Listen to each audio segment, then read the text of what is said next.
بسم اللہ الرحمن الرحیم۔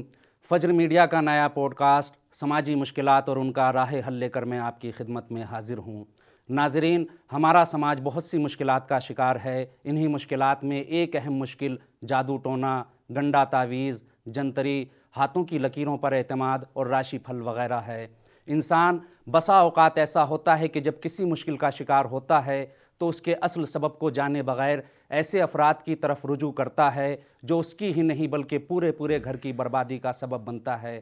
مثلاً جادو ٹونا، تعویذ یا باباؤں، تانترکوں اور عاملوں کی خدمت میں رجوع بھی ایک ایسی ہی مشکل ہے جس نے سماج کو بربادی کی کگار پر لا کر کھڑا کر دیا۔ سماج کی اس اہم مشکل پر گفتگو کرنے کے لیے ہمارے ساتھ موجود ہیں حجت الاسلام والمسلمین مولانا سید یاور عباس زیدی اور حجت الاسلام والمسلمین مولانا ظہور مہدی مولائی صاحب قبلہ۔ السلام علیکم ورحمۃ اللہ۔ وعلیکم السلام ورحمۃ السلام علیکم۔ اس گفتگو میں آپ کا خیر مقدم ہے۔ قبلہ، اکثر ہوتا ہے کہ ہمارا سماج کسی مشکل کا شکار ہوتا ہے یا سماج کے افراد کسی مشکل کے شکار ہوتے ہیں تو اس مشکل کا اصل سبب جانے بغیر یا اس مشکل کو حل کرنے کے لیے ایسے افراد کی طرف رجوع کرتے ہیں جن کی طرف رجوع کرنا مناسب نہیں ہوتا۔ مثلاً جادو ٹونا، عاملوں کی طرف رجوع کرنا، تانترکوں کی طرف رجوع کرنا۔ سب سے پہلے گفتگو یہ ہوگی کہ کیا خود جادو کی کوئی حقیقت ہے یا نہیں؟ بسم اللہ الرحمن الرحیم۔ شکر گزار ہوں آپ کا کہ آپ نے موقع دیا۔ جی بالکل، جادو کی حقیقت کا انکار نہیں کیا جا سکتا کہ جادو کوئی شے نہیں ہے یا کوئی معدوم تصور ہے، نہیں، وجودی تصور ہے۔ البتہ اصلی گفتگو میرے استاد یہاں موجود ہیں، میں انشاءاللہ اور ہم سب ان سے کسب فیض کریں گے کہ اصلی گفتگو یہ ہوگی کہ اس کی حقیقت تو ہے۔ سب سے پہلے ظاہر ہے اگر آپ تعریف کی طرف جاتے ہیں تو تعریف بھی باقاعدہ بیان کی جا چکی ہے۔ ڈیفینیشن اس کی کیا ہے کہ وہ ایک ایسا کام، کوئی ایک ایسا عمل سامنے والا کرے کہ جو مقابل کے بدن پر، دل پر، اس کے تصورات پر، اس کی رجحانات کوئی پر، خارق العادہ کام، اور ہر کام وہ نہیں، بھی ایسا جو پھر عادی طور پر جو انجام نہ دیا جاتا ہو، غیر عادی، غیر معمولی کام۔ میں استاد ہم آخر تک آپ سے قصد فیض کریں گے۔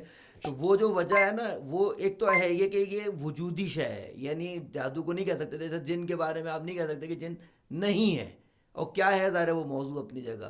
تو جادو کی حقیقت یہ ہے کہ وہ وجودی شے ہے، یعنی ایسے نہیں کہہ سکتے ہے ہی نہیں۔ عرفی نظر سے جادو کا وجود ہے، لیکن کیا شریعت مقدسہ یا قرآن مجید کی نگاہ میں بھی جادو کی حقیقت ہے، جادو ہے یا نہیں؟ قرآن نے جادو کی مذمت ہی کر کے بتایا ہے کہ جادو معدوم شے نہیں ہے، کہ جادو تو ہے، یہ نہیں کہہ سکتے کہ جادو نہیں ہے۔ سامنے کی ایک دلیل یہ ہے کہ جیسا کہ سب عقل مند لوگ جانتے ہیں کہ اگر کوئی چیز واقع ہو رہی ہے تو جب پائی جاتی ہے جبھی تو واقع ہو رہی ہے۔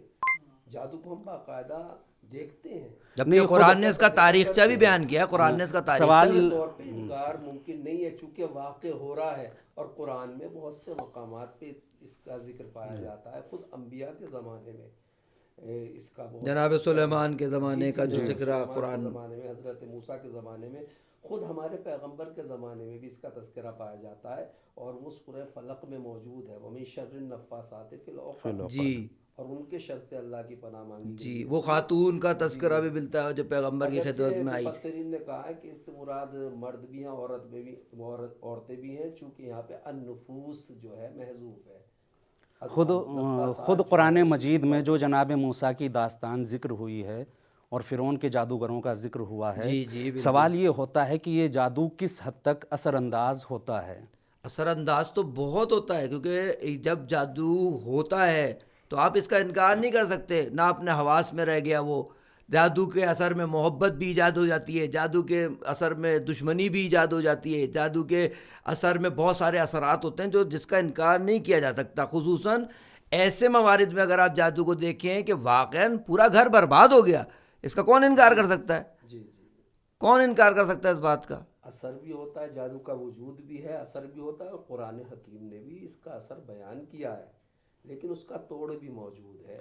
نہیں، توڑ بہرحال موجود ہے۔ اگر اثر جادو کا ہوتا ہے تو پھر جادو کی حرمت کی بات کیوں؟ نہیں، یہ کہاں طے ہے کہ اگر کسی چیز کا اثر ہو اور وہ حرام نہ ہو؟ اثر بہت سی چیزوں ہاں، کا بہت سی ہوتا ہے، چیزوں کا اثر لیکن ہوتا ہے۔ وہ حرام ہے، شراب کا اثر ہوتا ہے، شراب نہیں، حرام ہے۔ جیسے ذکر کیا جا رہا ہے کہ جادو کا اتنا اثر ہوتا ہے، اس کے ذریعے سے محبت بھی پیدا کی جا سکتی جی ہے، بالکل، دشمنوں کو خوف بھی دلایا یہاں جا پہ سکتا سوال ہے، یہ ڈرایا پیدا بھی۔ ہوتا ہے، اس کے اثر سے متعلق بات نہیں کرنی چاہیے، خود جادو کا کرنا، کرانا، سیکھنا، سکھانا، یہ کیسا ہے؟ پہلی بات پہلے دیکھیے، مرحلے میں یہ پہلی پیدا بات، ہوئی۔ پہلا مرحلہ ہم نے خود کہا سماجی مشکلات اور ان کا راہ حل۔ جی بالکل اگر ایسے ہی۔ ایک انسان اپنی مشکل کو حل کرانے کے لیے کسی تانترک کے پاس جا رہا ہے، کسی بابا کے پاس جا رہا ہے، کسی جادوگر یا ساحر کے پاس جا رہا ہے، تو یہ کام فی نفس ہی صحیح ہے یا نہیں؟ 3 حصے تو اس کے ہیں نا، ایک وہ شخص ہے جو جا رہا ہے، ایک وہ شخص ہے کہ جس کے پاس جا رہا ہے، جی، تیسری شے وہ مشکل ہے، بنیادی طور پہ وہ مشکل ہے۔ آیا یہ پہلے بات تو یہ ہے ہی واضح ہے کہ آیا کائنات میں کوئی ایک ایسا شخص آپ ڈھونڈ کے لا سکتے ہیں جو کسی مشکل کا شکار نہ ہو؟ نہیں، مشکلات سب کے ساتھ ہیں۔ پہلی بات۔ جی، مشکلات سب دوسری کے بات، ساتھ ہیں۔ اب جب مشکل کو حل کرنے کے لیے آپ بڑھیں گے، مشکل کے حل کی طرف آپ جائیں گے، تو اب آپ بتائیے کہ مشکل کے حل کا ہر راستہ جائز ہے؟ ابھی شرعی بات نہیں ہو، عقلی بات ہو، کیا ہر راستہ ممکن ہے؟ نہیں ہے۔ لیکوڈ پیاس شدید ہے، میری بات پوری ہو جائے، پیاس شدید ہے، کیا پیٹرول سے پیاس بجھا لوں؟ کیا کہتے ہیں آپ؟ نہیں، پیٹرول پیاس بجھانے کے لیے ہے ہی نہیں۔ میں تو لکوڈ ڈھونڈ رہا ہوں۔ نہیں، لیکوڈ سے پیاس نہیں بجھے گی، کس نے ہاں، کہا کہ اب لیکوڈ اس کا پیاس مطلب ہے بجھائے گا؟ کوئی نہ کوئی سٹینڈرڈ ہے، مشکل کے حل کرنے کے لیے کوئی نہ کوئی سٹینڈرڈ ہے، بغیر سٹینڈرڈ کے بات نہیں بنے گی۔ پہلے پانی کی تلاش میں جائے گا، پہلے ڈھونڈے گا کہ وہ چیز جو پیاس بجھاتی ہے، چونکہ مثال بہت روشن ہے، واضح اس وجہ سے۔ اب آ جائیے ادھر، پرابلم ہو گئی، اور پرابلم بھی اتنی عجیب و غریب پرابلم ہے، وہ پرابلم جو خود آپ نے خود کریٹ کی ہے، ایسی پرابلم نہیں ہے جس کو پرابلم کہتے ہیں، جس کو آپ پرابلم سمجھ رہے ہیں۔ یہ جادو ٹونے کی جو بحث میں اگر آپ بات کریں، وہ پرابلم، یہ پرابلم ہے۔ میرا لڑکا تو بہو کا، میری جو ہے نا بہو کے ساتھ ہو گیا ہے، اور بہو کا جو ہے نا توجہ کر رہا ہے، میری طرف توجہ کر رہا ہے، یہ خود تانا بانا ملاتے رہیں، پہاڑ تیار ہو جائے گا مشکلات کا۔ میرا بیٹا تھا، میرے ساتھ نہیں رہ رہا، میری جو ہے نا بیٹی تھی، جو داماد کا مسئلہ، اور گھر کے اندر خصوصاً جو مسائل ہیں، یہ پرابلم ہے۔ پرابلم چاہتے ہیں کہ اگر مشکلات میں گرفتار ہے، کوئی بیمار ہے بہت زیادہ، یا گھر میں ناقہ چاقی ہے، اختلاف ہے، تو اس کا ایک ہی راستہ تو نہیں ہے کہ جادو کی طرف جائیں آپ۔ نہیں، راستہ ایک ہی نہیں، میں کہنا یہ چاہ رہا تھا، میرے سامنے ایک مشکل پیش آئی، میں اس مشکل کو حل کرنے کے لیے اگر کسی جادوگر کے پاس جاتا ہوں تو یہاں ممانعت کیوں ہے؟ ممانعت اس لیے ہے کہ وہ صحیح طریقہ نہیں ہے، عقلی ہاں، اور طریقہ کیوں غلط ہے؟ اس کا اصل ریزن کیا ہے کہ یہ طریقہ غلط ہے؟ اس کا اصلی ریزن یہ ہے کہ ہم ایک تو یہ خلاف عادت کام ہے، اور مشکل کے حل کے لیے یہی قرار نہیں یعنی ہے۔ خلاصہ کہا جائے یہ کہ کسی بھی مشکل کو حل کرنے کے لیے ہمیں اس راستے پر چلنا ہوگا جو معمول کے مطابق ہو، خلاف معمول نہ جائیں۔ پہلی بات، اور جادو کی تعریف ہی یہ ہے کہ یعنی وہ عمل جو خارق العادہ ہو اور خلاف عادت ہو۔ خلاف عادت ہو، ایک بات۔ دوسرے بات، جس کے پاس، اگر ہم اپنی اصطلاح میں کہیں، جس کو آپ اپنا مشکل کشا سمجھ رہے ہیں، اس کو آپ نے کیلکولیٹ کیا ہے؟ اس کی جو سٹینڈنگ ہے، یہ کہاں سٹینڈ کر رہا ہے؟ یہ جس کے پاس آپ جا رہے ہو، جس کے پاس چاہو چلے جاؤ۔ یہ اہم بات نہیں ہے کہ کس کے پاس جانا ہے، یعنی عام زندگی میں بھی آپ ڈاکٹر کو، ہر ڈاکٹر کے پاس جاتے ہو، آپ ابھی مسئلے کو لے کے عام عالم کے پاس چلے جاتے ہیں، کس کے پاس جاتے ہیں؟ حتیٰ اگر یہ بریکٹ میں یہ بات کر رہا ہوں، شاید موضوع سے خارج ہو، مولاناؤں کو تو بہت برا سمجھتے ہو آپ، یہ عام لوگوں کی برا نہیں سمجھتے بھائی۔ اگر انسان اپنی مشکل کے حل کے لیے کسی ساحر، جادوگر، بابا یا تانترک یا عامل، آپ جو بھی کہیں، اگر ان افراد کے پاس جا رہا ہے تو اس میں مشکل کیا ہے؟ مشکل اس میں یہ ہے کہ زیادہ تر ایسے لوگوں کا وجود جو ہے وہ مضری ہوتا ہے، اور یہ کاروباری لوگ ہیں جو اس قسم کا کاروبار کرنے کے لیے بیٹھتے ہیں، اور پھر یہ کسی عقلی قانون کے، سماجی قانون کے، ملکی قانون کے پابند نہیں ہوتے۔ اگر کوئی ایک مثبت کام کرانا چاہتا ہے تب بھی کر دیتے ہیں، منفی کام کرانا چاہتا ہے تب بھی کر یعنی دیتے ہیں۔ ایک ہی بابا ایک ہی گھر میں ساس کو بھی تعویذ دے رہا ہے، بہو کو بھی تعویذ دے رہا ہے، تعویذ دے رہا ہے، اختلاف بھی ڈلوا دے گا اور بیجا محبت بھی کرا دے گا، تو سوائے فساد کے اس سے کوئی کچھ لازم نہیں آتا۔ جادوگروں کی یا عاملوں کی یا باباؤں کی جو عادتیں دیکھی گئی ہیں، وہ یہی ہے ان کا کام، کہ وہ کچھ بھی کر سکتے ہیں. ان کے ہاں کوئی قید و بند نہیں رہتی, کسی قانون کے پابند نہیں ہوتے, کسی دین شریعت کے پابند انہیں نہیں اپنی ہوتے, درآمد کوئی اور لحاظ مالیات نہیں ہوتا. مال ان کا سے ایک مطلب ہے. کاروبار ہے, وہ سب کے ساتھ کاروبار چمکتا ہاں رہے. کاروبار چمکا اور رہے ہیں, شاید پیسہ حاصل کرنا مقصد ہے. لہٰذا ان کے پاس جانے سے ہماری مشکلات بڑھ تو سکتی ہیں, کم نہیں ہو سکتی. جیسا کہ ہم دیکھتے ہیں آئے دن, یعنی کسی میں محبت زیادہ کرانی ہے تب بھی یہ تعویذ کر دیتے ہیں, اور اگر اختلاف ڈلوانا ہے, بالکل دشمنی کرانا ہے, تب بھی یہ مثلاً اور اس کے ہوتا لیے یہ بھی ہے جہاں عمل کر اختلاف نہ بھی ہو وہاں بھی ان کی باتوں کی وجہ اتھل سے پتھل اختلاف ہو لازم جاتا آتا ہے. قرآن نے کہا اس بات کو, قرآن نے کہا اس بات کو کہ یہ جو جادو ہے یہ ہے ہی دو مرد یعنی ایک مرد اور ایک خاتون کے درمیان تفرقہ ایجاد کرنے کے لیے. اور شاید یہی سبب ہو جہاں قرآن مجید میں جادو کا ذکر آیا وہیں ہاروت و ماروت کا ذکر بھی ہوا. یہ وجہ ایک ہے, دوسرے یہ بھی بات ساتھ ساتھ کہنی ضروری ہے, یہ بات ضروری ہے کہ ایسا نہیں ہے کہ ہر تفرقہ جادو کی وجہ سے, لیکن جادو تفرقہ قرآن نے بیان کیا ہے.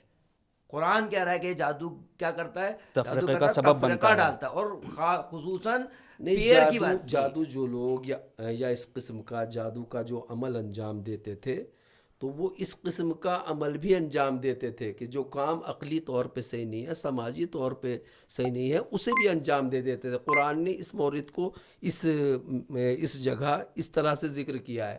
مثلاً شادی کیوں ہوتی ہے؟ شادی ایک منصوبے کے تحت ہوتی ہے, سکون حاصل کرے, زندگی کو ایک سمت دی جائے اور نسل انسانی آگے بڑھے, ایک معاشرہ تشکیل پائے. یہ مقصد ہوتا ہے شادی کا. لیکن یہ آتے ہیں کہ زوجہ اور شوہر کے درمیان جدائی ڈلوا دیتے ہیں. کسی کے لیے بھی ایسا کر سکتے ہیں. ایک آدمی ترقی کی طرف بڑھ رہا ہے, دوسرا چاہتا ہے یہ ترقی نہ کرے, تو یہ اس کام کو انجام دے دیں گے. تو خود جادوگروں کے پاس جانا, باباؤں کے پاس جانا یا عاملوں کے پاس جانا, ہر کام کے لیے وہ کام کرنے کے لیے تیار ہیں.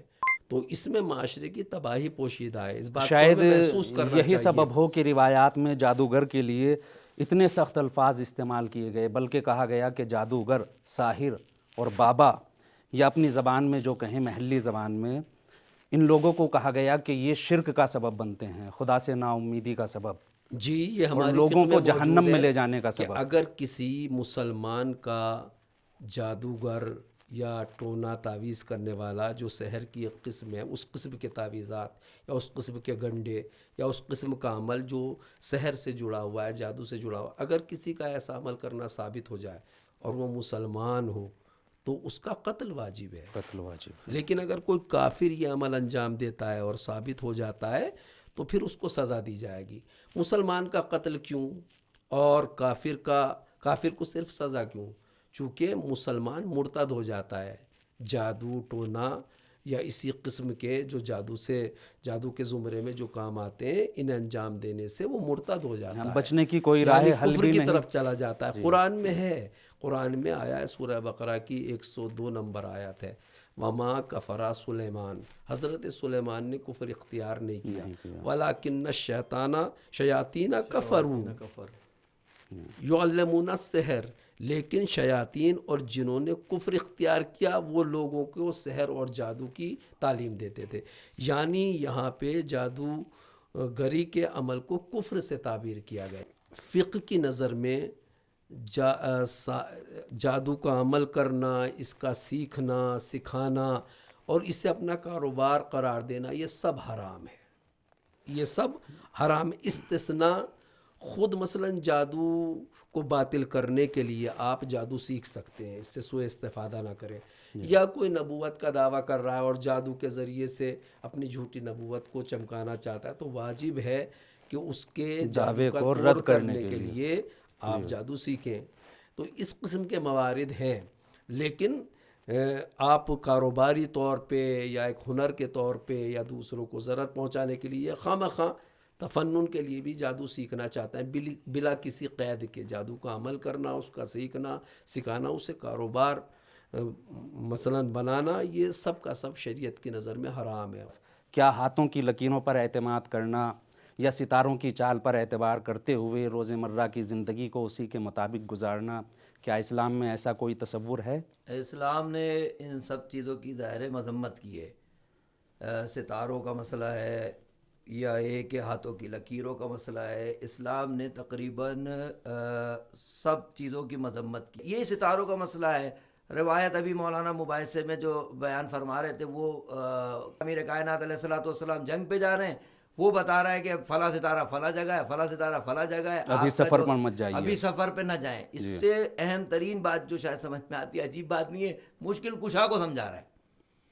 اسے یعنی بے معرفت ہے، اس اعتبار سے اپنے علم پہ الزام کر رہا ہے. اور امیر کائنات علیہ الصلوۃ والسلام کا جو جواب تھا، امیر کائنات نے فرمایا ہے سب کا سب خرافات ہے. یعنی مولا نے وہاں نجومی کی بات کی تردید کی. اس کی بنیادی جو ابھی آپ پوچھ رہے تھے پہلے کہ آیا کیوں نہ جائیں جادوگر کے پاس، عامل کے پاس، بابا کے پاس، اور اس جیسے جتنے بھی لوگ نجومی کے پاس، ان جیسے جتنے بھی لوگ ہیں ان کے پاس کیوں نہیں جائیں. تو بھائی اگر آپ تشخیص دیں گے، کیونکہ سبھی سن رہے ہوں گے، یا آپ علیہ الصلوۃ والسلام کے ماننے والے ہیں یعنی شیعہ اثنا عشری ہیں، یا آپ اہل سنت سے تعلق رکھتے ہیں، یا آپ مسلمان بھی نہیں ہیں، تینوں کو جواب اس میں موجود ہے. اگر آپ شرعی طور پر، اسلامی طور پر دیکھتے ہیں شیعہ عنوان سے، تو امیر المومنین منع کر رہے ہیں. اس کے بعد گنجائش نہیں بچتی ہے. اس کے بعد اگلے مرحلے پہ اگر آپ اہل سنت سے تعلق رکھتے ہیں، ہمارا دیکھنے والا کہ ہماری آپ سب کے سب اہل سنت ہماری جانیں، یہ جتنے بھی دیکھنے والے ہیں ان کو سوچنا چاہیے پیغمبر صلی اللہ علیہ، روایت مکمل روایت مولانا سے سنیں گے کہ پیغمبر کے پاس صلی اللہ علیہ وآلہ کے بعد ایک خاتون آئی ہے، اور اس نے آگے کہا ہے کہ میں اپنے گھریلو ناچاقی کے سلسلے سے میں گئی ہوں، ایک عامل بابا اس زمانے میں بھی تھے، پیغمبر کے ہوتے ہوئے ان کے پاس جا رہی. پھر مفصل روایت مولانا سے سنیں گے، مولانا بیان فرمائیں گے کتنی لعنت بھیجی اس خاتون کے اوپر پیغمبر نے. تو اگر آپ اہل سنت سے تعلق رکھتے ہیں تو رسول اللہ اسی سلسلے کو جو ہے نا منع فرما رہے ہیں، اسی سلسلے کو. آخری اگر آپ نہ شیعہ ہیں نہ آپ اہل سنت سے تعلق رکھتے ہیں، انسان ہے، عقل کیا کہتی ہے، خارق العادہ کام کرنے والا ریکگنائزڈ ہے کہ ان ریکگنائزڈ ہے. آپ ان ریکگنائز کی بات کیوں جا رہے ہیں؟ میری بات میں آپ کو بولنے نہیں دوں گا انشاءاللہ. کہ ریکگنائز اگر آپ ہیں، ریکگنائز کس اعتبار سے؟ آپ نے اپنا فیوچر سیٹ کر لیا ہے. یہ جو آپ مجھے تعویذ دے رہے ہو، یہ جو آپ مجھے میرے ہاتھوں کی لکیروں سے پتہ نہیں کیا کیا بتا رہے ہو، یہ جو آپ مجھے ستاروں کے سلسلے سے یہ دوسرے کا مستقبل بنا سکتا تو اپنا بناتا. اگر اپنا بناتا ہو سکتا تو آتا ہے اس طرح. دوسرے شریعت روک رہی ہے، اسلام روک رہا ہے، اس کے بعد گنجائش. میں روایت سے ایک ٹکڑا اور لے لوں. آپ نے مولا کائنات کا ذکر کیا کہ آپ جب کسی جنگ پر تشریف لے جا رہے تھے تو نجومی نے منع کیا، لیکن وہیں ایک روایت یہ بھی ہے، خود امام صادق علیہ السلام کا ایک صحابی عبد الملک بن عیون، وہ علم نجوم پر بہت بھروسہ کرتے تھے، علم نجوم کے مطابق اپنے کام انجام دیتے تھے. حد یہ ہے کہ اسیر ہو کر رہ گئے تھے علم نجوم کے. جی ایسے ہی ایسا ہی ہے بالکل. اور وہ اس سے اتنے زیادہ پریشان ہو گئے تھے کہ وسوسے کا شکار تھے، یعنی گویا ایک بیماری سی، ایک روگ سا ہو گیا تھا کہ جو بھی کام کر رہے ہیں تو وہ ستارے کو دیکھ رہے ہیں کہ مشتری کس منزل میں ہے، زحل کس منزل میں ہے، عطارد کہاں ہے، کس برج میں ہے. یہ جیسے راشی فل وغیرہ ہمارے یہاں پاکستان میں تو شاید اخبار میں نہیں چھپتا، آپ کے یہاں تو غالباً چھپتا بھی ہے نا. یہ کیا ہے وہ راشی پھل، باقاعدہ چینل ہیں، ٹی وی چینل ہیں. جو اسٹاف کا سلسلہ ہے ہمارے یہاں تو جنتری کی صورت میں آتا ہے. جنتری کی صورت میں بر صغیر میں سب جگہ جنتری، بات جنتری تک آئی، خود جنتری کا وجود. یہ اسلامی معاشرے کے بہت اہم آدمی تھے، امام کے اصحاب میں سے تھے، عبد الملک بن عیون. جی، اور احادیث کے راوی بھی ہیں. یہ پریشان ہوئے، خود کہتے ہیں کہ جب بھی میں عام مسلمانوں کو بڑے بڑے کام کرتا ہوا دیکھتا تھا کہ نہ وہ علم نجوم کا سہارا لے رہے ہیں، نہ کسی ستارے کی پرواہ ہے، نہ برج کی پرواہ، نہ ہاتھوں کی لکیریں دیکھ رہے ہیں، کچھ بھی نہیں، نہ کسی جنتری کو، نہ کوئی، بس اللہ پہ توکل کیا اور کام کرنے چل دیے، اور ان کے کام صحیح بھی ہو رہے ہیں. تو مجھے رشک ہوتا تھا ان کے اوپر کہ کس مرض میں گرفتار ہوں. لیکن یہ روگ ان کا اتنا بڑھ چکا تھا، وہ کہہ رہے تھے کہ اس نے میرے ہاتھ پیر باندھ دیے تھے، میری فکر کو باندھ دیا تھا. یعنی اپنی مشکل کا خود احساس ہو چکا تھا. ہو چکا تھا، لیکن اس سے باز نہیں، جیسے عادت ہو جاتی ہے. رد المعتاد عن عادت ہے کالمعجز، یعنی صاحب عادت سے اس کی عادت کا چھڑانا بہت کسی مشکل ہوتا ہے. معجزے سے کم نہیں ہے. تو عادت نہیں چھوڑ پا رہے تھے، وہ مجبور ہو کے بالکل سرکار امام صادق علیہ السلام کی خدمت میں آتے ہیں کہ فرزند رسول، کہ میں اس سے بہت پریشان ہوں، جو بھی کام کرتا ہوں میں ستاروں کا سہارا لیتا ہوں، ان میں نجوم کی طرف جاتا ہوں، اس کے بغیر کام ہی نہیں کر پاتا. بہت عجیب و غریب منزل میں ہوں، اس نے میرا ہاتھ پیر باندھ کے رکھ دیے ہیں، کوئی بھی کام میں ان کے بغیر نہیں کر پاتا، انہی کا سہارا لیتا ہوں. مولا نے ایک مرتبہ پھر ان سے پوچھا کہ واقعاً تم ان چیزوں پہ اعتقاد رکھتے ہو؟ جی انہوں نے کہا امام صادق علیہ السلام نجومیات اور راشی پھل وغیرہ. کہ سرکار بالکل ایسا ہی ہے، باقاعدہ میں اس میں گرفتار ہوں.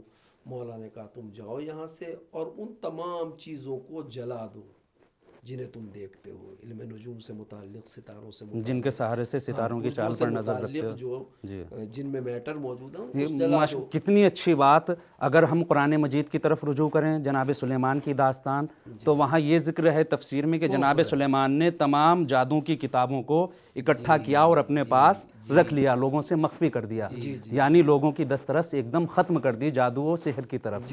یہاں امام جعفر صادق علیہ السلام کہ آپ کا اپنا صحابی جو نجومیات کا شکار ہو چکا ہے، ایک طریقے سے عادی ہو چکا ہے، ان سے وہ تمام جرائد و رسائل کتابیں جس شکل میں بھی موجود تھا اسے سمیٹ کر رکھ دیا، یعنی کہا جائے عوام کو جادو اور نجومیات دونوں سے دور کر دیا. دوسری بات یہ ہے کہ جیسے ہی مولا نے کہا تو یہ صحابی کہتا ہے عبد الملک ابن عیون کہ میرے قلب میں قوت پیدا ہوئی، واہ، ایک طاقت کا احساس کیا اور میں نے جا کے سب کو جلا دیا.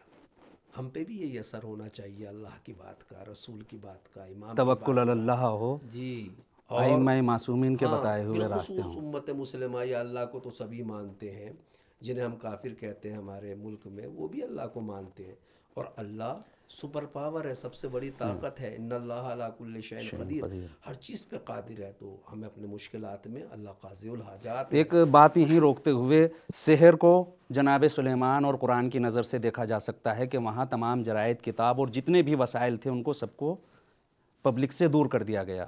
ادھر امام صادق علیہ السلام نے اپنے صحابی کو حکم دیا، یعنی نجومیات اور جادو و سحر ایک طرف. ایک تیسری چیز جو ہمارے سماج میں رائج بھی ہو چکی ہے وہ ہے جنتری. ایک بات اور یہاں پہ کہ یہاں تو امام صادق علیہ السلام نے خود، چونکہ یہ پڑھا لکھا آدمی تھا، سمجھدار آدمی تھا، راوی حدیث بھی تھا، مولا کا مقرب تھا، اسے ایسی بات بتائی جس پہ یہ تیار ہو گیا، خود عمل کیا بڑھ کر. ہاں جی، کہ جلا دیجئے، اور اس نے جلا بھی دیا چونکہ سمجھدار آدمی. اور اس کا نتیجہ بھی دیکھا لیکن مثبت. عام کوئی امتی اگر آتا ہے اور ایسے عمل میں گرفتار ہوتا ہے یا ایسا خود عمل نہیں کرتا، اعتبار بھی کرتا ہے، تو اس کے ساتھ معصوم کا کیا برتاؤ ہوتا ہے. رسول اللہ کے دور میں ایک عورت ہے، وہ آ کے باقاعدہ جس کی طرف شکایت قبلہ نے کرتی ہے، اشارہ کیا. قبلہ نے اشارہ کیا تھا، اسی کی طرف آ رہا ہوں. وہ شکایت کرتی ہے کہ سرکار میرا شوہر میری طرف توجہ نہیں دیتا، جو محبت ہونی چاہیے ویسی محبت نہیں ہے، دلچسپی نہیں رکھتا. میں عاجز آ چکی ہوں اس سے، میں نے عاجز آ کے جو ہے ایک بابا کا سہارا لیا، ایک عامل کی طرف گئی اور میں نے ایسا کچھ کرا دیا کہ اب اس کی محبت میری طرف ہماری واپس آ اصطلاح میں جائے. کہیں تعویذ کرا دیے. ہاں، تعویذ گنڈا کرا دیا یا جو بھی. تو میں نے اس قسم کا یعنی جادو ٹونے یا اس کا سہارا لیا ہے. تو سرکار نے اس کی بات سنی اور فرمایا قدر تے دینک، تو نے تو اپنا دین تباہ و برباد کر لیا. اللہ اکبر. اور تقریباً روایت میں ہے کہ 5-6 مرتبہ آپ نے لعنت بھیجی اس خاتون کے اس اوپر خاتون جس نے تعویذ کرائے تھے شوہر دین و کے لیے. ایمان تو نے تباہ کر لیا اپنا. اور پھر فرمایا لعنت اللہ علیہ کے، تیرے اوپر لعنت ہو ملائکہ ابرار کی، اللہ کے نیک فرشتوں کی. 3 یا 4 مرتبہ یہی فکر ہے. ہاں، فرشتگان ابرار کی تجھ پہ لعنت ہو، اللہ کے نیک فرشتوں کی لعنت ہو. پھر ملائکہ آسمان کی تجھ پہ لعنت ہو، ملائکہ زمین کی تجھ پہ لعنت ہو. یعنی خود جادوگروں کے، عاملوں کے، باباؤں کے پاس اپنی مشکلات لے کے جانا گویا ایک کفریہ عمل ہے، ایک مشرکانہ عمل ہے، اور اتنا سخت عمل ہے کہ اس عمل کرنے سے، ان کے طرف جانے سے گویا دین برباد ہو جاتا ہے، تباہ و برباد ہو جاتا ہے، اور آدمی اللہ، رسول اور فرشتوں کی لعنت کا مستحق بن جاتا ہے. جب خود ان لوگوں کی طرف جو بناوٹی اور جاری لوگ ہیں، بد کردار لوگ ہیں، کاروباری لوگ ہیں، اور برے کاروبار کو انہوں نے اپنایا ہے، جب ان کی طرف جانے کی اتنی مذمت ہے تو خود اصل کام خود اصل کام کی مذمت کتنی زیادہ ہونی چاہیے. تو اس سلسلے میں ہمارے سماج کو مطلع ہونا چاہیے، اور وہ اپنی مشکلات کی طرف، مشکلات کے لیے ان لوگوں کی طرف رجوع نہ کریں، چونکہ ان سے مشکلات میں اضافہ ہوتا ہے، سماج کی مشکلات میں. کیونکہ اگر اضافہ نہیں ہوا ہوتا، اگر فائدہ ہوا ہوتا اس عامل بابا سے، تو یہ پیغمبر کے پاس کیوں آتی؟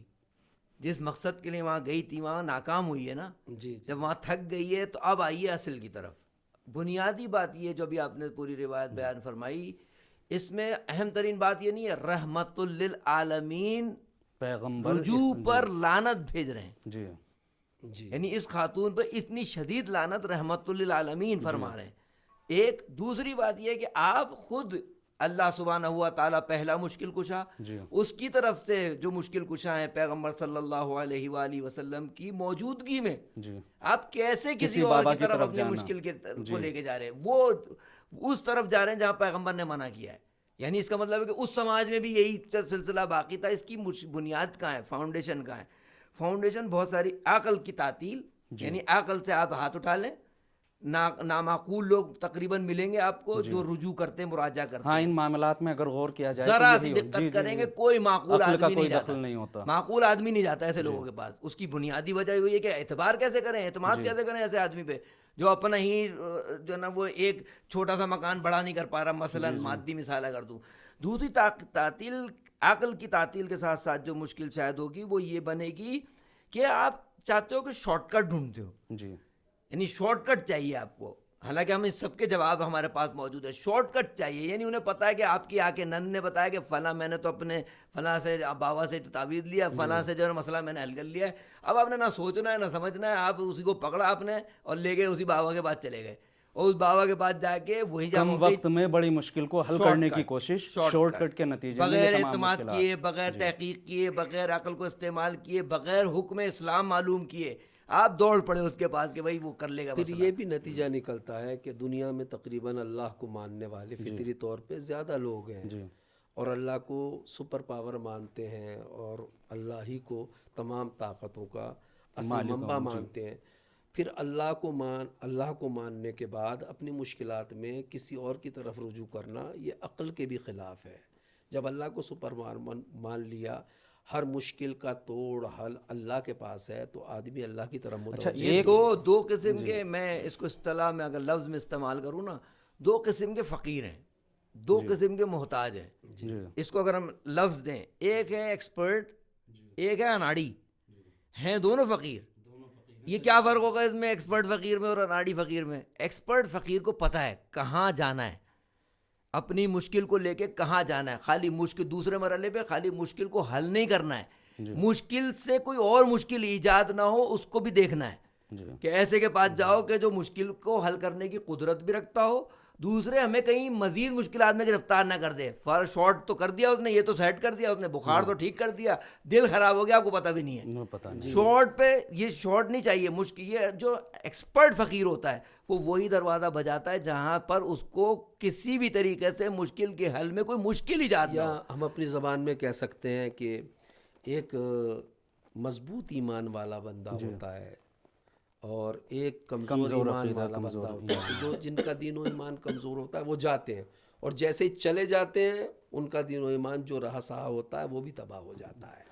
اصل عامل خود کسی بابا یا کسی تانترک کے پاس جانے کا جو سبب ہے وہ بھی خود انسان کا دین ہوتا ہے. یہ دین پر عقیدہ ہے، اعتقاد ہے، یقین ہے. یہی یقین کھینچ کر لے جا رہا ہے. کیا دین ایمان کے علاوہ عقل بھی صحیح کام کرے تو پھر بھی آدمی ان کی طرف نہیں جا سکتا. نہیں، وہ بہرحال آدمی اتنا پریشان ہو چکا ہوتا ہے. اتنے مشکلات کا، اتنے طرح طرح کے مشکلات ہوتی ہیں تو ایکسپرٹ موجود ہیں ان کی طرف جانا چاہیے. ایک جاہل آدمی کی طرف جانا صرف توہم کی بنیاد پہ، ہمارے سماج کی وہ فرد، یہ اندھ وشواس اس کا نام جس کا ہندوستان میں خواہ مخواہ اعتبار کرنا. مثلا پھوپھی نے کرایا تھا تو بھتیجے نے اعتبار کر لیا، بھتیجے نے کرایا تھا، اور اپنے اجتماع کو اور اپنے ماحول اور سماج کے مشکلات کو مد نظر نہ رکھنا، کسی بھی کے بھی خلاف کرا دینا. تو یہ عقلی کمزوری عقل کی کمزوری کی مثال دوں نا مولانا میں، اور جب عقل ہی کی کمزوری کی وجہ سے دین کمزور ہوتا ہے. میں آپ کو عرض کروں عقلی کمزوری بھی ہوتی ہے. استاد محترم میں عرض کروں نا، بہت تیزی سے بیان کر دیتا ہوں. مطلب ایک لاہور کے اندر ایک صاحب آ گئے اور انہوں نے شروع کیا اپنا عمل گیری، اور جو نا لوگ جوخ در جوخ ان کی طرف رجوع کر رہے ہیں. وہ کیا کرتے تھے، ان کی ایک میز تھی، اس پہ ایک کھوپڑی رکھی تھی، اس پہ کپڑا ڈلا ہوا تھا. وہ آتا تھا مشکل بیان کرتا تھا، وہ کچھ لکھ کے پھونک کے کچھ کر کے اس کو آگے بڑھا دیتے تھے. ایک شخص روزانہ آتا تھا، دیکھتا تھا، وہ چلا جاتا تھا، وہ ان کے پاس نہیں آتا.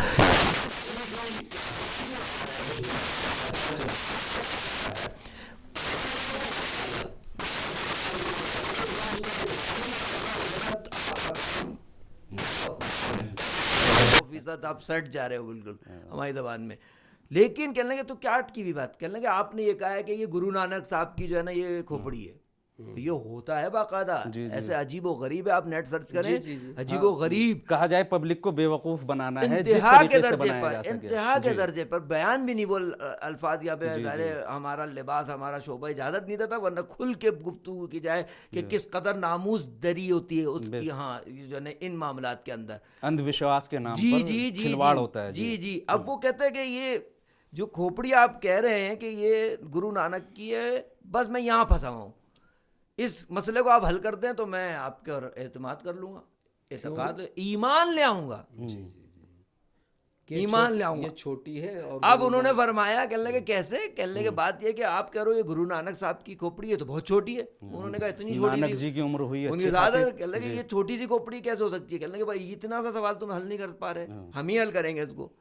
کہنے لگے یہ ان کے بچپن کی کھوپڑی ہے. اب اس نے خالی یہ سن کے اپنا پرابلم سمجھا حل ہو گیا, اور انہوں نے اس پر اعتقاد کر لیا, نہ عقل کو استعمال کر رہا ہے. کہ اب امکان ہے کہ جو چھوٹے سے بچے کے سامنے بھی آپ یہ کہیں کہ ایک آدمی جس نے بہت لمبی عمر گزاری ہو, اس کی کھوپڑی چھوٹی جو ہے نا مہیا کرنا. اور یہ بات عقل میں بھی نہیں آتی, کسی کے گھر میں جھگڑا ہوا یا کسی کو کسی سے زیادہ محبت ہو گئی یا کسی کا کام چلتے چلتے رک گیا, کہ ہر ایک کی وجہ بس عامل صاحب کے پاس ہو, ہر ایک مشکل کا حل ان کے پاس ہو. یہ عقلی طور پہ بھی تو یہ بات قابل تسلیم نہیں ہے. ہر مشکل ایک طرح کی نہیں ہوتی, مختلف نوع کی مشکلات ہوتی ہیں, مختلف قسمیں ہوتی ہیں, اور ان کا رائے حل بھی الگ الگ ہوتا ہے. مثال کے طور پہ میرے سر میں درد ہو رہا ہے, کتنا بھی شدید درد ہو تو میں کسی مولانا کے پاس تھوڑی جاؤں گا, اگرچہ میرے نظر میں میرے امام جماعت امام جمعہ بہت مقدس ہیں, لیکن کتنا بھی شدید درد ہو میں ان کے پاس نہیں جاؤں گا, میں ڈاکٹر کے پاس جاؤں گا, چونکہ مجھے معلوم ہے اس مشکل کا حل ان کے پاس ہے. یا میرے گھر میں کوئی ناچاقی ہو گئی, یا میرے گھر کے حالات خدا نخواستہ ایسے ہو جائیں کہ میرے کنٹرول سے باہر ہو جائیں, تو میں اس مشکل کا حل اگر میرے پاس عقل ہے کہاں جا کے تلاش کروں گا؟ اپنے خاندان سے 2-4 آدمی کو لوں گا, بزرگوں کو, اور اپنی بیوی کے خاندان میں سے 2-4 آدمی کو لوں گا, تاکہ وہ بیٹھے اور ہمارے درمیان مشکل کو حل کریں. یعنی عقل مند آدمی ہر مشکل کے اعتبار سے اس کا ایک جو راستہ ہوتا ہے مخصوص, اس کو ڈھونڈ لیتا ہے. یہ کیسی مثلاً یہ کیسی عادت ہے, اور یہ کیسا ایک وشواس ہے کہ ہر مشکل کا ہر عامل صاحب کے پاس ہے, کس بنیاد پہ ہے؟ کیا عقلی سے تسلیم کرتی ہے؟ ماشاءاللہ, یہ آپ نے ڈاکٹر کی طرف رجوع کرنے کی جو بات کہی, یہ بات ہوتی ہے وہاں جہاں انسان جسمانی مشکلات کا شکار ہے. بعض مواقع پر ایسا ہوتا ہے کہ انسان نفسیاتی مشکلات کا شکار ہے, یا کہا جائے معنوی مشکلات کا شکار ہے, روحانی مشکلات کا شکار ہے, خود نہیں سمجھ پا رہا ہے کہ مشکل کیا ہے. اب یہاں ڈاکٹر کی طرف رجوع نہیں کرتا, لیکن چونکہ دیندار بھی ہے, اب رجوع کرتا ہے علماء دین کی طرف. وہ افراد باباؤں کی شکل میں جو خود کو علماء دین کہہ کر متعارف کرا رہے ہیں, یا بتا رہے ہیں کہ ہم روحانی علاج کر رہے ہیں, قرآن کے ذریعے علاج کر رہے ہیں, دین کے ذریعے علاج کر رہے ہیں. ان لوگوں سے بچنے کا کیا راہ حل اور کیا راستہ ہو سکتا ہے کہ انسان ان سے اور بچے؟ پرہیزگار علماء کی طرف رجوع کرنا ہے, ان سے اصل تعلیمات کو حاصل کرنا ہے. یہ چیز بھی پلٹ جاتی ہے اسی طرف کہ ہم نے دین کی صحیح معلومات حاصل نہیں کی ہے. اگر ہم باقاعدہ اپنے دین سے متعلق ہوں اور اس میں دلچسپی رکھتے ہوں تو ہمیں علماء سو کو بھی آسانی سے پہچان سکتے ہیں ہم, اور علماء خیر کو بھی آسانی سے پہچان سکتے ہیں. اس کی علامتیں بتائی ہیں دین نے, اور علماء سو کی میں جو علامتیں پائی جاتی ہیں وہ بھی بتائے ہیں. صحیح طرف رجوع کرنا چاہیے, جس طرح سے بالکل آسان. مثلاً علماء خیر علماء شر کو پہچاننے میں پبلک یہ کہہ دیتی ہے ہم کیسے پہچانیں؟ آپ جھولا چاپ اور حقیقی ڈاکٹر کو کیسے پہچانتے ہیں؟ ہر چیز میں آپ ایک ماہر تعمیر کار کی طرف یا ماہر آدمی کی طرف رجوع کرتے ہیں. کوئی بلڈنگ بنوانا ہے, اگر آپ کو حمام بنوانا ہے, آپ مستری پکڑ لیتے ہیں یہیں کا اپنے قرب و جوار میں جو 2-4 اینٹیں رکھ دیتا ہے. لیکن اگر پوری بلڈنگ تیار کرنا ہو تو انجینئر کے پاس جاتے ہیں, نقشہ پھر مشورہ کرتے ہیں. تو ہر چیز میں تو آپ ماہر آدمی کو ڈھونڈ لیتے ہیں. اسی طرح سے دین کی اگر معلومات رکھیں آپ, اور دین سے آپ کو باقاعدہ دلچسپی ہو, تو آپ کھوٹے کھرے لوگوں کو یہاں بھی پہچان سکتے ہیں. تو یہ دین کی معلومات نہ ہونے کی طرف پلٹ جاتی ہے, ورنہ پہچانا جا سکتا ہے. سماجی روحانی مشکلات کے حل کے لیے چہ جائے کہ ہم باباؤں یا تانترکوں کی طرف جائے، بہتر یہ ہے کہ خود اصل تعلیم دین کی طرف پلٹیں، اللہ کو علماء دین میں کی نے طرف پلٹیں۔ میں نے تو عرض کیا آپ سے کہ زیادہ تر لوگ اللہ کو ماننے والے ہیں فطری طور پہ، وہ تسلیم بھی کرتے ہیں، ہمارے یہاں کے ہندو بھی یہ کہتے ہیں کہ ہم اللہ بہرحال سب کا عقیدہ ہے، ہاں کہ شکل اللہ الگ الگ ایک ہے اور ساری طاقتوں کا وہی مالک ہے۔ تو اللہ جب ایک ہے، ہر چیز پہ قادر ہے، وہی پوری کائنات کو چلا رہا ہے۔ چاند، سورج، اتنے بڑے بڑے اتفاقات یا حقائق جو رونما ہوتے ہیں اس کائنات میں، بارش برسانا کوئی کم عمل ہے، سورج کا نکلنا، ڈوبنا، رات دن کا آنا، اور یہ پورا نظام جو اللہ کے ہاتھ میں سب مانتے ہیں، اسے بس وہی ایشور ہے، بھگوان ہے، وہی چلا رہا ہے۔ تو جب مشکل آتی ہے پھر اس کی طرف ہم متوجہ اس کی طرف کیوں نہیں جاتے ہیں؟ تو اصل مسئلہ یہ ہے اعتقاد کی کمی ہے، اعتقاد کی کمی، عقل کی کمی، شعور کی کمی، اپنی فطرت سے بغاوت، یہ چیزیں جب پیدا ہوتی ہیں جب ہی لوگ ایسے لوگوں کی طرف جاتے ہیں اور اندھ وشواس کا شکار ہوتے ہیں، جس کی اسلام میں بہت مذمت ہے۔ اندھ وشواس کہیں بھی پیغمبروں نے کبھی بھی کہا جائے خود اندھ وشواس سے لڑنے کے لیے پیغمبر وہ الہی نمائندے آئے۔ جی یہ کہیں بھی پیدا ہو رہا ہو، چاہے وہ بظاہر مفاد میں کیوں نہ ہوا، رسولوں کو اور پیغمبروں کو انہوں نے نفی کیا۔ مثال کے طور پہ سرکار مرسل اعظم صلی اللہ علیہ وآلہ وسلم کے بیٹے ابراہیم علیہ السلام کا انتقال ہو جاتا ہے اور اسی وقت سورج گرہن ہو جاتا ہے۔ اب لوگوں کی ایک ذہنیت بن جاتی ہے، وہ یہ وشواس کر بیٹھتے ہیں کہ یہ تو پیغمبر کے بیٹے کے سوگ میں ایسا ہو رہا ہے، اور یہ بات پیغمبر اکرم صلی اللہ علیہ وآلہ وسلم تک پہنچتی ہے کہ سرکار آپ کو تعزیت پیش کرتے ہیں، بہت بڑا غم ہے، اتنی بڑی مصیبت ہے کہ سورج کو گرہن لگا ہے۔ آپ نے فرمایا نہیں، میرے بیٹے کی موت سے اس کا کوئی تعلق نہیں ہے۔ اندھ وشواس کا دروازہ بند کیا۔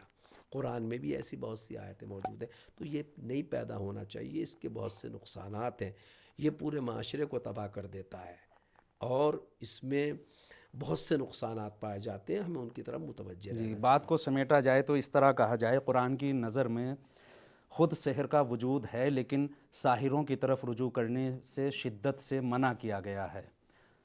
نجومیات کی طرف رجوع کرنے سے منع کیا گیا ہے، پومسٹری، راشی پھل یا اس طریقے کی تمام چیزوں کو شریعت مقدسہ نے سختی سے منع کیا ہے۔ اس کی بنیادی وجہ اسی لیے نا، دیکھیے اگر انسان کسی باطل کی طرف مراجعہ کرے گا، رجوع کرے گا، یا جو ہے نا اس کی طرف کنسنٹینسی کی طرف جائے گا، اس کی طرف، تو اس کا مطلب یہ تو نہیں ہو سکتا کہ اسی وقت حق کی طرف بھی جا رہا ہوں۔ کیسے پاسبل ہے یہ؟ یعنی آپ جب باطل نمائندوں کی طرف جا رہے ہوگے، یقیناً آپ حق کو چھوڑ کے جا رہے ہوں گے۔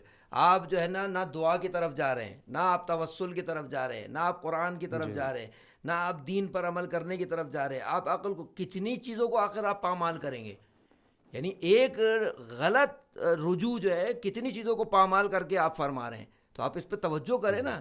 دوسرے یہ خالی عام طور پہ معاشرے میں یہ بھی میں پلس کر دوں کہ عام طور پہ معاشرے میں یہ تصور آتا ہے کہ یہ خالی خواتین سے ہی منسوب ہے، یہ خالی کام ایسا نہیں ہے۔ یہ مرد حضرات بھی اس میں بہت بڑی تعداد مبتلا ہیں، خواتین بہت بڑی تعداد مبتلا ہیں۔ خصوصاً اس کا ایک ایریا جو ہے نا وہ شادی سے پہلے جو محبت ہو رہی ہوتی ہے، جس میں جو ہے نا لڑکی کا باپ تیار نہیں ہو رہا ہوتا، جس میں جو ہے نا لڑکے کا باپ تیار نہیں ہو رہا، یہ یہاں سے شروع ہوتا ہے۔ یہ یہاں سے شروع ہوتا ہے۔ پھر جب یہ لڑکی اور یہ لڑکا جب اپنی فیملی میں آتے ہیں تو پھر وہاں کھٹ پٹ ہوتی ہے، تو پھر ساس بھی جادو کرا رہی ہے، تو پھر سسر بھی کچھ کر رہا ہے، تو نند بھی کچھ کر رہی ہے۔ سارا آپ سوچے تو صحیح، آپ اپنا پریوار، اپنا خاندان برباد کرنے پہ تلے ہوئے ہیں۔ اچھا، ہر شخص خود پرست ہے، کوئی کسی اور کی مشکل کے نہیں جاتا، یہ خود سی بات ہے۔ اس کے اندر عامل کے پاس خود پرستی کے لیے جاتا ہے، یعنی خود پرست اپنی مشکل کو حل کرنے جا رہا ہوتا ہے۔ اپنے تحفظات ہوتے ہیں صرف، چاہے پورے سماج کی تباہی پوشیدہ ہو۔ دوسرے مجھے نہیں ملا ہے کوئی، میرے بہت سارے جاننے والے ہیں، بہت سارا دوست ہے، احباب ہے جو ان سب مشکلات کا شکار ہیں، مجھے کوئی نہیں ملا ایک عامل۔ میں نے بعض لوگوں سے کہا بھی، میں نے کہا کسی عامل کے پاس یہ جا کے کہو، کبھی اس نے یہ بھی کہا ہے کہ نہیں تمہارے پاس کچھ نہیں ہے؟ جو جاتا ہے اس پہ کہتا ہے کچھ نہ کچھ ہے، یا بتایا ہو کہ اس مشکل کو اس طریقے سے حل کیا جا سکتا ہے، حل کے باپ کو خود آتے ہیں، سمجھایا وہ جائے، کہتے ہیں خود میں یا میں خود آؤں گا، جی، یا وہ بیہودہ، وہ حرام راستے، وہ حرام طریقے انسان کو، اور پھر باقاعدہ جیسے کہ تعریف میں آپ نے ڈیفینیشن میں جادو کی کہا کہ جو ہے نا اثر ایسا ہوتا ہے کہ قلب کنٹرول ہو جاتا ہے، قلب کنٹرول ہو جاتا ہے، جو وہ قرار آپ کر رہے ہیں، جو وہ کرا رہا ہے آپ کر رہے بہت ہیں. سی مرتبہ ایسا ہوتا ہے کہ کچھ اثر بھی نہیں ہوتا. مثلاً صرف یہ اکثر کہ ایسا یہ ہے. 4 کیلے لے کر گھر کے چاروں کونے میں گاڑ اکثر دینا. ایسا ہے, پانی ڈال دو, کیلے ڈال دو, وغیرہ وغیرہ. یہ تو بہت بہت سادی باتیں ہیں, یعنی جو انسان کی ناموس برباد کر دے, وہ جو انسان کے خاندان کی جو عزت برباد کر دے, وہ سارے فارمولے ان کے پاس ہے. وہ پتہ نہیں کیا کچھ اس کے اندر ہے. ایک دوسری مہم بات یہ ہے, بہت ہی ادب کے ساتھ آپ جائیں ان سب لوگوں کے پاس, لیکن یہ آپ ذہن میں رہے کہ آپ یا اللہ مدد کے منکر ہو گئے تب جا رہے ہیں. پورے اعتقاد سے کہہ رہا ہوں یہ بات سب کے اسی لیے. لیے تو ان خدا طرف کی جانا قدرت و جو ہے طاقت کا انکار کریں تب باطل قوتوں کی خدا طرف کو بڑھیں. آپ نے کھو دیا ہے. جی خدا کے رازق ہونے کا انکار کر رہے ہیں, خدا کے مدبر ہونے کا انکار کر رہے ہیں, خدا کے قادر ہونے کا انکار کر رہے ہیں. اٹھائیے قدم, جی اللہ پر توکل کرتے اٹھائیے ہوئے قدم, اپنی مشکلات کو جائیے آپ. جی. خدا کے قوانین کو برباد کر رہے ہیں, اپنی دنیا کو بھی برباد کر رہے ہیں. لوگ سمجھتے ہیں آخرت برباد ہوگی, خالی دنیا بھی ختم ہو دنیا جاتی ہے. برباد کر رہے ہیں آپ ان لوگوں سے رجوع کر کے. ایسا نہیں ہے کہ خالی آخرت برباد ہوگی. جب پیغمبر لعنت بھیج رہے ہیں تو ایسا تو نہیں ہو سکتا کہ خالی جو ہے نا وہ آخرت دنیا و میں آخرت دونوں عذاب گئی. ہوگا. اس کو نہیں ملے گا, کچھ نہیں ملے گا, کبھی کسی کو کچھ نہیں ملتا ہے اس قسم کے لوگوں کو. آگے بڑھیے آپ, یا رسول اللہ کا انکار کر کے جا رہے ہیں, پامال کر کے جا رہے ہیں. اور اگر ہم اپنے حلقے میں آ جائیں, ہمارے لیے یا اللہ مدد ہمارا سب سے پہلا مرحلہ ہے. اسی بہانے سے یہ بات ضرور پہنچنی چاہیے, یا اللہ مدد نہیں ہے تو کچھ نہیں ہے. جی یا اللہ مدد نہیں ہے تو اسی کے سلسلے سے نیچے آتے ہیں ہم. یا رسول اللہ بھی اس کے بعد ہے, یا علی مدد بھی یا رسول اللہ کے بعد ہے. اب آئیے ایک مولائی کے پاس, ایک ماتمی کے پاس, ایک حلقے کے آدمی کے پاس آپ جو جا رہے ہیں یا جا رہی ہیں, یا علی مدد ہے آپ کے ذہن میں؟ یہ عامل مولا کائنات سے بڑا مشکل کچھ ہے. یہ مولا حسین علیہ الصلوۃ والسلام کے یہ جو دے گا, اس کے اس تعویذ میں, اس کے اس سارے ہتھ کنڈوں میں السلام علیکہ یا ابا عبداللہ کی تاثیر آ سکتی ہے. لیکن بہت سی بار ایسا ہوتا ہے کہ خود دین کے نام پر فریب دیا جاتا ہے. مثلا آپ نقش کھولے, اندر لکھا ہوا ہے یا علی مدد. وہ تو لکھتے ہیں, وہ صرف شروع کا حصہ ہوتا ہے جس میں وہ قابو کر رہے ہوتے ہیں. کلمۃ حق و یراد بہل باطل, یراد بہل باطل. کبھی کبھی باتیں حق ہوتی ہیں لیکن مراد باطل ہوتی ہے. جو معاویہ نے جنگ صفین میں کس چیز کو بلند کیا تھا؟ بظاہر قرآن کو بلند کیا تھا, قرآن کے واسطے تھے جنگ بندی چاہتا تھا, یہ لیکن سماج مقصد باطل تھا. یہ سماج جو دین کے نام پر, اگر ہم صحیح طور پہ دیندار بن جائیں, دین ہماری عقل کو پختہ کرتا ہے, ہمارے شعور کی تربیت کرتا ہے, تو یہ سب باتیں نہیں آ سکتی. مین چیز یہ ہے کہ ہمارا دین ایمان کمزور ہے, اسی لیے ہم ان چیزوں میں گرفتار ہوتے ہیں. بات پھر گھوم پھر کر وہیں آتی ہے. یہ عوام, یہ سماج جو دین کے نام پر باباؤں کی دہلیز تک پہنچ چکا ہے, اس سماج کو اس مشکل سے نکالنے کے لیے کیا کیا جا سکتا ہے؟ کیا راہ حل ہو سکتی ہے کہ یہ سماج اپنی مشکلات کا حل بھی پالے اور ان باباؤں کے یہاں سے آزاد بھی ہو جائے؟ دیکھیے اس کے بہت سے حل ہیں. پہلا حل وہی ہے کہ دین کی حقیقت کی طرف انہیں لایا جائے, دین کا صحیح فہم انہیں دیا جائے, دین کی سمجھ دی جائے, تاکہ ان کے ایمان و اعتقاد میں اضافہ ہو. اور یہ آسان ہے, اللہ کی طرف بندوں کا متوجہ ہونا یہ فطری امر ہے, لہٰذا متوجہ کیا جا سکتا ہے. متوجہ کرنا چاہیے کہ خود جس اللہ کو تم مانتے ہو اسے ہر چیز پہ قادر مانتے ہو, ساری قدرت و طاقت وہی ہے, پوری کائنات کو وہ چلا رہا ہے, اتنا ہر مسلمان مانتا ہے. تو اپنی مشکل میں تم اللہ کو کیوں نہیں پکارتے, اللہ کی طرف کیوں نہیں رجوع کرتے؟ پھر اللہ نے اپنی قوت و طاقت کا مظہر یا اپنی کرامات کا مظہر نبیوں کو, پیغمبروں کو, رسولوں کو اور اماموں کو قرار دیا ہے, ان سے توسل کیوں نہیں کرتے؟ صدقہ, قرآن حکیم, معصومین علیہ الصلوۃ والسلام کی تعلیمات ہیں, ہدایات ہیں, ان سب کی طرف متوجہ ہونا چاہیے. پہلا قدم یہ نہیں ہونا چاہیے کہ بس کوئی مشکل پیش آئی اور ہم چلے گئے ایسے لوگوں کی طرف جن کی طرف جانے کا ہمیں دین نے حکم نہیں دیا ہے, بلکہ ممانعت کی ہے, سختی سے منع کیا. اطیعوا اللہ و اطیعوا الرسول و اولی الامر منکم, ان کی اطاعت کا حکم ہے. اگر کسی شے میں تنازع اور اختلاف ہو تو پھر اللہ رسول کی طرف پلٹاؤ, یہ قرآن حکیم کا حکم ہے. اور فطرت بھی یہی کہتی ہے کہ ہر مشکل کے وقت, ہر ضرورت کے وقت ہمیں اپنے اللہ کی طرف پلٹنا چاہیے اور اسی کی طرف ہمیں رجوع کرنا چاہیے. دوسرے یعنی ابھی جو میں نے گزارش کی, یعنی اعتقادات کا انکار کر کے آپ جا سکتے ہیں, جنازہ نکالیں اپنے اعتقادات کا, ہو جائیے اس پہ چل کے. دوسری اہم بات ہے تھوڑا سا ذرا سمجھیے سوچئے کس کے پاس جا رہے ہیں.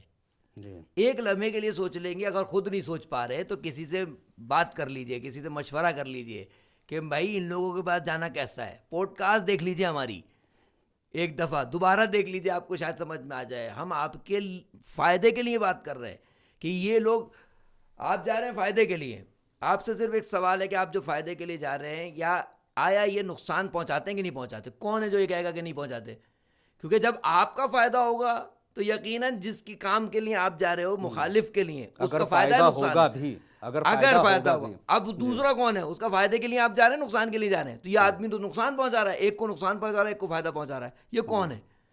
اس کو کون قبول کرتا ہے؟ ذرا سا سوچئے, ذرا سا سوچئے, تھوڑی سی محنت کیجئے, قرآن سے اونس کیجئے, نہج بلاغہ کی طرف آئیے, زیارت عاشورہ کی طرف آئیے. امام حسین ایک فقط عرفہ فرماتے ہیں, بزرگان فرماتے ہیں مشکلات کے حل کے لیے, وہ کہتے ہیں نماز وقت پہ پڑھو مشکلات حل ہو جائیں. اس پہ کیوں اعتقاد نہیں ہے؟ بابا کہہ رہا ہے جو اس پہ مان رہے ہیں, یہ کیوں نہیں مان رہے کہ وقت پہ نماز پڑھنی شروع کر دی تو مشکل حل ہو جائے گی. اگلا مرحلہ روزانہ تنہائی میں, جو بھی یہاں جہاں تک بات جاری ہے, نسخہ ہے باقاعدہ بزرگوں کا.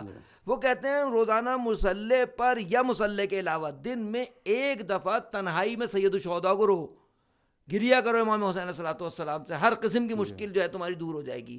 یہ موجود ہے. مختصر ترین صدقہ نکالو, مختصر ترین, جس کو ریگولر دے سکو, یہ موجود ہے. یہ ساری چیزیں موجود نہیں ہیں, ان پہ کیوں نہیں آتے ہیں؟ دوسرے بابا بھی اگر عالم ہو, مثلا واقعاً وہ شخص ہو جو آپ کی مشکل کو حل کرنے والا ہو, وہ بات کو آپ ادا نہیں کر رہے ہیں, مشکل آپ کی حل ہو جائے گی.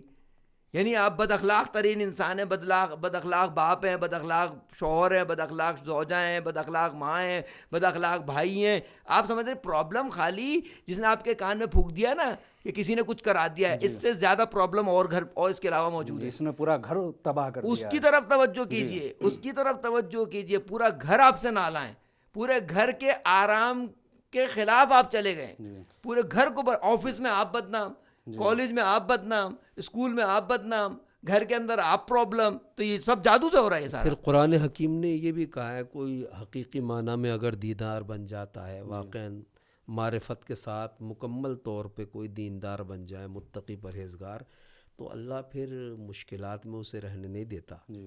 من یتق اللہ یجعل لہ مخرجا. جو اللہ کا تقوی اختیار کر لیتا ہے, یعنی باقاعدہ مومن بن جاتا ہے, باقاعدہ دیندار بن جاتا ہے, تو کتنی بھی مشکلات میں پھنس جائے, تمام دروازے بظاہر ہزار مشکلات ہوں, لیکن ایسے یعنی وہ یہ اگر اس کا مصداق بیان کیا جائے, مثال بیان کی جائے, سوال کروں میں سب سے, آپ یہ بتائیے قاسم سلیمانی شہید کتنے عاملوں کے بعد جا کے قاسم سلیمانی بنے؟ اسماعیل حنیہ شہید یہ کتنے عاملوں کے پاس گئے تو یہ اتنا بڑا انسان بن گیا؟ سید مقاومت سید حسن نصر اللہ کتنے عاملوں کے پاس؟ کوئی آپ کے پاس کوئی مثال ہے کہ آپ کے اپنے, میں اپنے محلے کی بات کروں, کراچی شہر کا سبت جعفر کتنے عاملوں کے پاس جا کے سبت جعفر بنا؟ کامیابی عاملوں کے پاس جانے میں یا ان کرداروں کے بارے میں جو انسان اللہ ما سعی, کہ منفی کوشش ہوگی تو اس میں منفی نتائج ہوں گے, مثبت صحیح کوشش ہوگی تو مثبت نتائج ہوں گے. بہرحال سب سے پہلا قدم یہ کہ انسان اپنی مشکلات کا گلا اور شکوہ اپنے خدا سے کرے. اگر خدا پر توکل ہے, خدا پر بھروسہ ہے, تو راستے ہزار بند ہوں, ہزار مشکلات ہوں, خداوند متعال خود انسان کے پھر پتہ ہے کیا ہے دعا کی قبولیت کے لیے امام رضا علیہ الصلوۃ والسلام کا بیان ہے. آپ فرماتے ہیں, ان سے پوچھا مولا علیہ الصلوۃ والسلام دعا قبول نہیں ہوتی, مولانا نے 3 مرحلے بیان کیے ہیں. مولا فرماتے ہیں ایک تو رد جو ہے نا وہ گناہ اور اس کا سبب بن جاتا ہے, جو تم نے غلطیاں کی ہیں, کوتاہیاں کی ہیں, وہ دعا مانگنا اس کا عوض بن جاتا ہے, اس کا بدل بن جاتا ہے. دوسرا مرحلہ امام علیہ الصلوۃ والسلام فرماتے تمہاری مصلحت میں نہیں ہے, مصلحت میں نہیں ہے, ٹھیک ہے آپ نے کہا اللہ پہ توکل کر رہے ہیں, آپ یہ حتماً مشکل حل ہونی چاہیے, یہ کوئی ضروری نہیں ہے, خدا یہ چاہتا ہے کہ تم مشکل میں رہو. تیسرا مرحلہ امام علیہ الصلوۃ والسلام سب سے خوبصورت ہے. مولا علیہ الصلوۃ والسلام فرماتے ہیں کچھ مانگتے ہوئے چہرے انسان محسوس کر لے, اس کو ساری زندگی دعا کرے گا کہ مشکل میں پڑا رہے. امام فرماتے ہیں کچھ مانگتے ہوئے چہرے خدا کو اتنے پسند ہوتے ہیں کہ خدا روک کے رکھتا ہے کہ اگر دے دیا تو یہ دربار سے بارگاہ سے چلا جائے گا. یہ مانگنے کا سلسلہ ختم. ضروری نہیں ہے کہ آپ کی مشکل حل ہی ہو جائے گی, اس جیسی حل نہیں ہوئی فوراً جاؤ عامل کے پاس. خدا کی حکمت یہ ہے کہ تمہیں مشکل میں دیکھیں. چونکہ اللہ حکیم ہے اور اللہ جانتا ہے کب کس کی کیا مصلحت میں ہے، لہٰذا ہمیں دعا کرنی چاہیے، اللہ کی طرف رجوع کرنا چاہیے اور اس کے سامنے اپنی مشکلات کو بیان کرنا چاہیے. لیکن ایسا بھی نہیں ہونا چاہیے کہ ہم نے دعا کی اور ابھی دعا قبول نہیں ہوئی تو ہم اللہ سے بدگمان ہو جائیں. یہ مرحلہ نہیں آنا چاہیے، چونکہ جانے کتنے انبیاء ہیں، مرسلین ہیں، ائمہ ہیں، سب کی دعائیں فوراً قبول نہیں ہوتی تھی. حضرت ابراہیم علیہ السلام کو اللہ نے اولوالعزم پیغمبر بنایا ہے، خلیل اللہ بنایا ہے، امام بنایا ہے، لیکن ان کی دعا اولاد کے سلسلے میں بڑھاپے میں قبول ہوئی. تو اس کو بھی ذہن میں رکھنا چاہیے کہ ہم جس مشکل میں گرفتار ہیں اس میں بھی ہمارے لیے کچھ نہ کچھ فوائد ہیں، چاہے وہ روحانی فوائد ہو یا مادی فوائد ہو، جن کو ہم نہیں سمجھ پا رہے ہیں. اللہ چونکہ عالم الغیب و شہادہ ہے، عالم مطلق ہے، وہ جانتا ہے کب کون سی حاجت کس کو دینا ہے، کب کس کی دعا قبول کرنا ہے. اللہ کو تمام ہمارے حالات کا علم ہے، وہ ہم پہ حاوی ہے، بلکہ اس کا علم پوری کائنات پہ حاوی ہے. تو ہمارے ناظرین یا ہماری گفتگو کو سننے والے جنہوں نے ابھی تک سنا ہے وہ اللہ کی طرف رجوع کریں، مشکلات میں اللہ سے لو لگائیں. لیکن اگر استجابت تو دعا میں تاخیر ہوتی ہے تو اللہ کی ذات سے بدگمان نہیں ہونا چاہیے، چونکہ وہ بھی اللہ کی مصلحت کے مطابق طے پاتی ہے. ناظرین، ہماری آج کی اس گفتگو کا اگر خلاصہ کیا جائے تو نتیجہ یہ حاصل ہوتا ہے کہ جادو اور سحر کی ایک حقیقت ہے، البتہ معصومین علیہم السلام خود قرآن مجید میں تاکید کے ساتھ جادوگروں، ساحروں، باباؤں یا تانترکوں کی طرف رجوع کرنے سے منع کیا گیا ہے. بعض روایات میں یہاں تک کہا گیا ہے کہ ساحروں یا کہا جائے وہی باباؤں کی طرف رجوع کرنا کفر کا سبب ہے اور انسان کے جہنم میں داخلے کا موجب بنتا ہے. بات کریں علوم نجوم، فلکیات اور پومسٹری کی تو روایات کے ذریعے یہ بات ثابت ہو چکی ہے کہ ائمہ معصومین علیہم السلام اس امر پر بالکل بھی توجہ نہیں دیتے تھے، بلکہ اپنے صحابی کو سختی سے منع کیا. آخر کلام، سماج ان مشکلات میں مبتلا بھی ہے تو راہ حل کیا ہے؟ راہ حل وہی ہے کہ انسان خدا سے لو لگائے، آل محمد کی تعلیمات پر عمل کرے، قرآن و اطرت سے متمسک رہے. آج کے اس پوڈ کاسٹ میں اتنا ہی، انشاءاللہ اگلے پوڈ کاسٹ میں پھر ملاقات ہوگی. تب تک کے لیے اجازت دیجیے. خدا حافظ.